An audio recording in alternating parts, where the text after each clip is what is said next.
Trump administration just made it legal today to civilly commit and put someone into an institution who has a mental illness, is homeless, or has an addiction.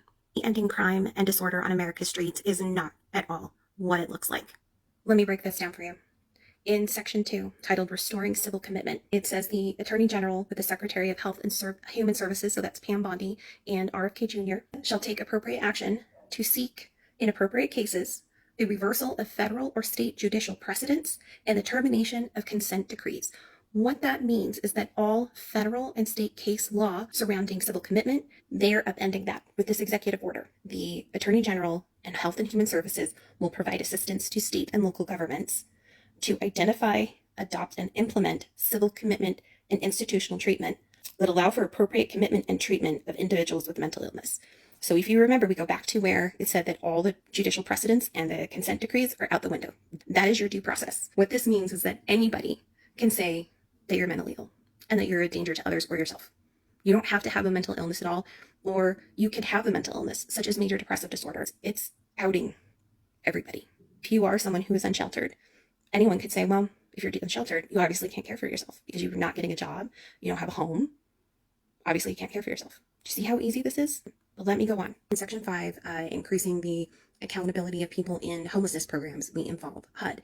And this one, the rest of it is all terrible, but this is really sickens me because Section B says the Secretary of Housing and Urban Development, which is HUD, shall take steps to require recipients of federal housing, all federal housing, homelessness assistance, to increase requirements that persons participating in the recipients' programs, just fancy wording for people who are participating in this federal housing, who suffer from substance use disorder or serious mental illness, use substance abuse treatment or mental health services as a condition of participation. That means that you seek mental health services as a condition of retaining your housing. I have no words. No words. It goes on.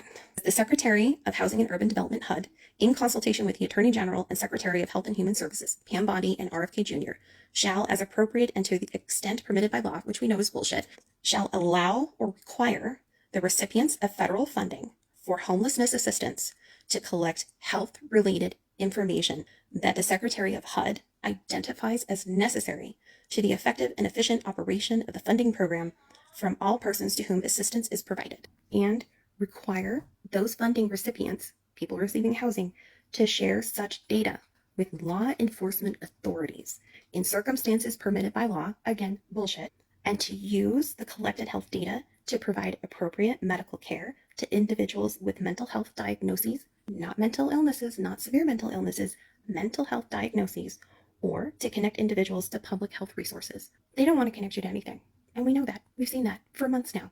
This is the next line on the poem. Nazi Germany did this.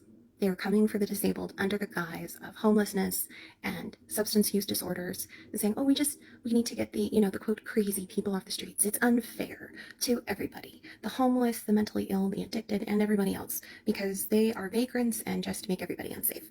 And just like whatever it was, I forget that the Nazi party put out with their National Socialism when they were saying, oh, this is what our party's about, and there are all these good things. There's things in there that aren't actual socialism, and they're like, hey, yeah, that's actually a good idea. But then they sneak in one little part here and one little part there. That's straight fascism. That's what this is. Starts out addressing just kind of more homelessness, and then the wording keeps changing. Just like I said, it talks about people with severe mental illnesses, and then it just goes straight into mental diagnoses. I can tell you from this and being on housing myself that it doesn't matter if you have a mental health diagnosis or not, because either you do or you do, right? This is all a ruse and a guise to create reasons for more camps, more prisons, because it's a lot easier, especially, to come after political dissidents if they deem you as being mentally ill and you don't have the right to due process in that case. To people who are on disability for these things, they're super in danger. We know that Palantir, Peter Thiel, and all those evil people are working with the White House to collect all of this data and more on every single person in the United States so that they can put together a master list so that they know who to go after, and they know where they live, and they know where they work, and they know where they bank, so that they can find you easier. I don't have any words. I can't tell you just how dangerous this is, and I know that most of you will understand and will know, but there's so many people that don't. And I know I'm posting this really late, and it's probably not going to hit your algorithm right or whatever, but so that's why I'm asking if you could please share this EO, share anything else that other people say, because I'm sure there's someone else who's a lot smarter than me and can read through this with more legal understanding than I do. Only reason why I'm doing this is to spread this information, get those people that don't quite get it yet or aren't, or thinking, well, maybe it's not that bad. It really is that bad. Your friends, your family, your coworkers, if you are still riding the fence of whether or not this is fascism, whether or not it's really that bad, you need to wake up and listen, and it's going to get worse.